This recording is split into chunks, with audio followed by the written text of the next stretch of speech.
오늘 우리에게 주시는 하나님 말씀은 요한복음 19장 38절과 39절 두 구절 말씀입니다. 우리 함께 한 목소리로 합독하겠습니다. 시작.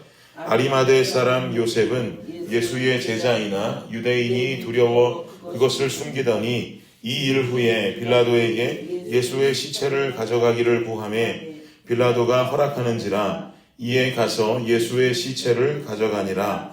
일찍이 예수께 밤에 찾아왔던 니고데모도 몰약과 침향 섞은 것을 100리트라쯤 가지고 온지라. 아멘.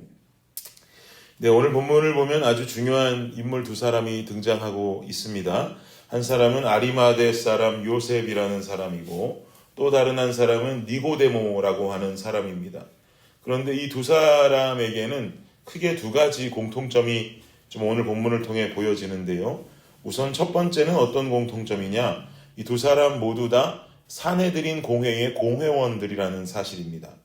산헤드린 공회에 대해서는 제가 몇 차례 말씀을 드렸었지요. 유대인들 최고의 법집행 기관이었었고요. 이 공회에서는 유대인들에게 벌금형도 내릴 수 있었고 태형도 내릴 수 있었는데 단 한 가지 사형권은 가지고 있지 않다고 제가 말씀드렸습니다. 그래서 이 공회원들이 예수님을 빌라도 법정까지 이끌고 왔던 주된 세력들이었는데 그 이유가 바로 예수님의 사형 선고를 듣기 위해서 빌라도의 법정까지 예수님을 끌고 왔던 것이죠. 이렇게 산헤드린 공회라면 예수님 죽이기 위해서 그야말로 눈이 뒤집혀 있는 율법 기관이었단 말입니다. 아리마대 사람 요셉과 니고데모라고 하는 자들이 모두 이런 특징을 가지고 있는 산헤드린 공회의 공회원들이었단 말이죠. 그런데 이 두 사람이 오늘 본문에 어떻게 등장하는지를 한번 보십시오. 38절 다시 한번 보겠습니다. 시작. 아리마대 사람 요셉은 예수의 제자이나 유대인이 두려워 그것을 숨기더니 이 일 후에 빌라도에게 예수의 시체를 가져가기를 구하매 빌라도가 허락하는지라 이에 가서 예수의 시체를 가져가니라. 여기 보니까 아리마대 사람 요셉은 예수의 제자이나 그럽니다. 흥미로운 사실이죠. 산헤드린 공회원이었던 아리마대 사람 요셉이 예수님의 제자라는 말입니다. 근데 그 사실을 어떻게 하고 있대요? 숨기더니 숨겼다고 하고 있어요. 왜 숨기느냐? 유대인들이 두려워서 숨겼다라고 지금 38절에 말합니다. 이 당시 산헤드린 공회원으로서 예수님을 믿는다, 내가 예수를 따르는 자다라고 밝혀지면 유대인들로부터 당할 대우들이 두려웠던 것이죠. 그 핍박들이 두려웠던 것입니다. 그래서 아리마대 사람 요셉은 예수님의 제자임을 밝히지 못했고 지난 시간을 예수님의 숨은 제자로 그저 예수님의 가르침을 따르며 조용히 살아왔던 것입니다. 그런데 예수님이 돌아가시고 난 후에 이 요셉이 빌라도 앞으로 나오는 거죠. 그리고 빌라도에게 당당히 요구하기를 자신이 예수의 시체를 좀 가져가겠다라고 요구합니다. 그러자 이어지는 39절도 한번 볼까요? 39절 말씀 한번 읽어보겠습니다. 시작. 일찍이 예수께 밤에 찾아왔던 니고데모도 몰약과 침향 섞은 것을 100리트라쯤 가지고 온지라. 일찍이 예수께 밤에 찾아왔던 이라고 말하죠.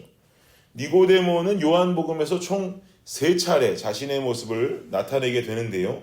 첫 번째로 니고데모가 요한복음에 등장했던 씬은 바로 요한복음 3장에서입니다. 3장 1절과 2절을 제가 읽어드릴게요. 그런데 바리새인 중에 니고데모라 하는 사람이 있으니 유대인의 지도자라. 그가 밤에 예수께 와서 이르되 랍비여, 우리가 당신은 하나님께로부터 오신 선생인 줄 아나이다. 하나님이 함께 하시지 아니하시면 당신이 행하시는 이 표적을 아무도 할 수 없음이니이다. 라고 3장 1절 2절에 이렇게 기록하고 있습니다. 근데 이 3장 2절 말씀을 보면 이 니고데모가 밤에 예수를 찾아왔다라고 기록한단 말이죠. 니고데모가 밤중에 예수님 찾아왔던 이유는 뭐겠습니까? 그 이유는 아리마대 사람 요셉과 똑같아요. 그가 제자임을 숨겼던 이유와 똑같은 거예요. 산헤드린 공회원이 예수님을 접촉하고 그에게 가르침을 받는다는 것이 세상에 알려지는 것을 두려워한 것이죠. 그래서 아무도 보지 않는 어두운 밤중에 예수님을 찾아왔던 것입니다. 이렇게 주의를 의식하던 니고데모가 오늘 본문 39절에서는 어떤 행동을 하고 있습니까? 몰약과 침향 섞은 것을 100리트라쯤 가지고 온지라. 이 몰약은 시체가 썩는 것을 방지하는 물품이죠. 침향이라 하면 시체에서 냄새나는 것을 방지하기 위한 물품입니다. 이것들을 100리트라쯤 가지고 왔다.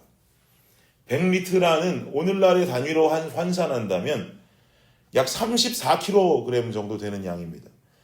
그리고 이 정도가 되는 양은요, 당시에 왕, 이런 고위층의 사람들이 죽고 장례할 때 이 정도의 양을 사용했다고 그래요. 그러니까 지금 니고데모는 예수님의 무덤의 모략과 침향을 가지고 오면서 이것을 34kg, 즉 100리트라쯤 싸가지고 왔다는 것은 즉 예수의 죽음을 당시 왕의 죽음으로 인정하는 것이죠. 왕의 죽음으로 인정하고 그 동일한 양의 모략과 침향을 섞어가지고 왔다라고 지금 성경은 말하고 있는 것입니다. 아리마대 사람 요셉의 이야기는 이 장면 외에 다른 장면에서 어떠한 곳에도 그를 소개하는 장면은 없습니다. 다만 예수님의 숨은 제자였고 이 사실을 밝히지 못했던 이유는 유대인을 향한 두려움 때문이었다라고 오늘 본문 안에서만 밝히고 있을 뿐입니다. 그러나 니고데모는 성경 속에 총 3번을 모습을 드러내게 됩니다. 처음은 아까 읽었던 밤에 예수님 찾아왔던 모습과 또 오늘 본문에 나오는 무덤가에 찾아온 모습. 그리고 한 가지는 어디서 그의 모습을 마저 발견할 수 있느냐. 요한복음 7장 보면 예수님을 공격하는 바리새인들의 무리들 앞에서 예수님을 변호하고 있는 니고데모의 모습을 또 한 번 찾아볼 수 있습니다. 그러니까 결국 니고데모는 하루아침에 예수님을 만나서 그냥 뿅 하고 완벽한 변화를 이루지는 않았지만 점점 니고데모의 삶에 있어 예수님이라는 존재는 메시아로 인식이 되어지기 시작했고 결국 그는 예수님의 죽음 이후에 무덤가로 모략과 침향을 어마어마한 양을 들고 나오면서 예수님의 왕되심까지를 인정하는 모습, 그의 성장 과정을 우린 볼 수 있는 거죠. 그럼 두 번째로 그들의 공통점은 뭔가? 둘이 커밍아웃하는 시기가 똑같았다는 겁니다. 두 사람이 예수님을 따르는 제자들이었다라고 하는 것을 커밍아웃하는 시기가 바로 예수님의 죽음 직후였다는 거죠. 예수님의 죽음 직후에 요셉은 빌라도에게 나가서 예수님의 시체를 요구했고 니고데모는 34kg의 모략과 침향을 가지고 예수님의 무덤가로 나왔습니다. 근데 참 신기하죠. 예수님의 죽음으로 인해서 예수님을 3년 동안 매일같이 따르고 정말 동거동록하던 12명의 제자들은 다 어디 갔어요? 도망가 버렸거든요. 예수의 죽음이 주는 효과는 이렇게 극명하게 나뉘었습니다. 예수의 죽음 이후에 12명의 제자들은 싹 다 도망가 버린 반면에 아리마대 사람 요셉과 니고데모는 자신들이 예수의 제자임을 자신들의 신분과 상관없이 커밍아웃 해버렸단 말입니다. 그럼 우리는 예수님의 12제자들은 모조리 다 이거 가짜 신앙인들이고 여기 있는 갑자기 부상한 니고데모와 요셉이 진짜 신앙인들이다. 이렇게 제가 설교하면 되는 것일까요? 오늘 본문을 이러한 어떤 이야기들을 토대로 생각했을 때는 이 장면을 해석하기가 참 어렵더라고요. 고민하다 주님께서 제게 주셨던 은혜는 이것입니다. 당시 12명의 제자들, 이게 12명이라고 하는 것은 이스라엘의 12지파를 의미하죠. 즉 이스라엘이라는 국가 자체를 대변하고 있는 겁니다. 이스라엘 백성들은 하나님의 선민들이었습니다. 이미 선택받은 사람들. 그래서 늘 하나님의 축복은 모두 유대인들 본인들만 받는다고 생각을 했고 자신들만 하나님의 자녀라고 생각하며 따르던 사람들이 이스라엘 백성들이었단 말입니다. 12제자들도요 비슷한 마음 가지고 있었어요. 예수님 따르면 한 자리 할 것 같고 나를 우편에 앉혀주시옵소서, 나를 좌편에 앉혀주시옵소서 하면서 큰 자리도 욕심내 보았고요. 선택받은 사람들이라면 생각하며 살았던 사람들이 제자들이었어요. 근데 예수님 돌아가시면서 성전의 휘장이 갈라졌지요. 성전의 휘장이 갈라진 것이 의미하는 건 더 이상 이스라엘만이 하나님의 선민이 아니다라는 것을 만방에 선포하는 사건이었습니다. 하나님 만나는 지성소에 누구나 들어올 수 있다는 거예요. 영접하는 자, 곧 그 이름을 믿는 자들에게는 하나님의 자녀가 되는 권세를 주셨으니 요한복음 1장 12절의 말씀이 성취되는 순간이죠. 오늘 본문의 12제자들이 이스라엘의 모습이라고 한다면 뒤늦게 예수 그리스도를 주로 고백한 니고데모와 요셉을 통해서 우리와 같은 이방인들의 신앙을 좀 보기 원합니다. 실제로 예수님 부활 승천하신 후에 12제자들을 중심으로 초대교회가 세워지는 것은 사실이지만 결국 이 제자들은 유대민족의 복음화를 위해서 사용되어지고 또 뒤늦게 예수님을 다메섹 도상에서 만난 바울은 이방인을 위한 사도로 쓰임받지 않습니까? 이 그림과 비슷한 선상에서 이해하면 좋을 것 같아요. 즉 예수 그리스도의 십자가로 인해서 하나님께서 외치기 원하셨던 한 가지 메시지는 유대인들만을 향해서 펼치신 사랑의 손길이 아니라 예수 그리스도의 죽음을 믿는 이방인들 모두를 품어내는 인류를 향한 하나님의 사랑의 손길을 증명하셨다는 것이죠. 그럼 결국 오늘을 살고 있는 저와 여러분은 이스라엘 민족이 아닌 이방 민족들이지만 하나님으로부터 구원함을 받은 영적 이스라엘 민족이 될 수 있다는 것입니다. 여러분 그렇게 믿으십니까? 그럼 우리는 어떤 삶을 살아야 될까요? 우리는요, 니고데모와 이 아리마대 사람 요셉처럼 세상을 향해서 좀 더 담대한 삶을 살아야 할 줄 믿습니다. 38절에서 말하기를 아리마대 사람 요셉은 예수님의 제자였으나 유대인이 두려워서 그것을 숨기고 살아왔던 자라고 말합니다. 그러나 예수의 죽음을 목격한 요셉은 빌라도 앞으로 나오더니 예수의 시체를 줄 것을 당당하게 요구하고 있습니다. 갑자기 드러나는 세상 앞에 담대함이죠. 아리마대 사람 요셉의 내면에 어떤 변화가 일어났는지는 성경에 나와 있지 않기 때문에 알 수는 없어요. 그러나 그가 경험하고 보았던 충격적인 사건은 뭔지 알 수 있습니다. 예수님의 십자가죠. 여러분, 여러분의 아버지가 날 위해 십자가에 죽으신 예수 그리스도이고 우리가 그분의 은혜로 생명을 얻은 존재들이라고 한다면 우리가 세상 앞에 기죽고 살아갈 필요가 뭐가 있겠습니까? 당당하게, 담대하게 어깨 펴고 고개 들고 살아도 되지 않겠습니까? 여러분이 속한 세상 앞에서 당당하시길 바랍니다. 날 위해 피 흘리신 예수 그리스도가 내 아버지시고 그분이 내 삶의 주인이 되셔서 내 인생을 인도하는 분이시라면 우리가 기죽고 살아갈 필요가 하등에 없는 겁니다. 우리가 반드시 기억해야 하는 중요한 사실 한 가지는 우리가 당당하지 못하고 우리가 머리 조아리고 해야 되는 곳은 하나님 앞인 것이지 세상 앞이 아닙니다. 우리가 무릎 꿇어야 할 상대는 하나님 앞이지 세상 앞이 아니라는 것이죠.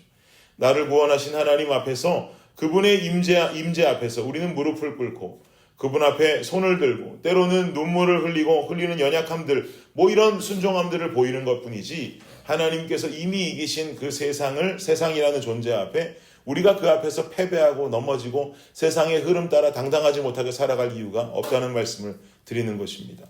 세상 앞에 그토록 당당하고 세상 앞에 승리하고 온전히 주님 앞에 나와서는 겸손히 작아지는 모습을 우리가 우리의 삶 가운데 드러낸다면 당연히 세상은 그가 믿는 하나님이라는 존재에게 궁금함을 갖지 않겠습니까? 세상 앞엔 그렇게 당당하게 살아가더니만 죄 가운데에도 굴하지 않고 그렇게 열심으로 살아가더니만 저 사람 하나님 앞에만 가면 무릎 꿇더라. 저 사람 교회 다니기는 그렇게 빠지지 아니하고 그 앞에 가서 머리 조아리더라. 그러한 모습들이 세상 가운데 나타날 때 믿지 않는 사람들은 우리의 삶 가운데 궁금증을 가질 수가 있겠죠. 이 궁금증이 있어야 세상은 복음을 들을 귀를 여는 것이죠. 그리고 우리가 전하는 하나님의 이야기에 귀를 기울일 수 있게 되는 것입니다. 사랑하는 여러분, 세상 앞에 당당하되 나를 구원하신 하나님 앞에 겸손하십시오. 반대로 살면 안 됩니다. 세상 앞에 찌질하고 하나님 앞에 당당한 모습으로 살아가는 것 아닙니다. 이러한 삶의 모습을 통해서 수많은 사람들이 우리를 통해 예수를 보고 하나님 앞으로 나아오며 주님 믿게 되는 영광스러운 역사들이 우리의 삶과 우리 교회 역사 가운데 일어날 수 있기를 예수님의 이름으로 축복합니다. 아멘. 기도하겠습니다.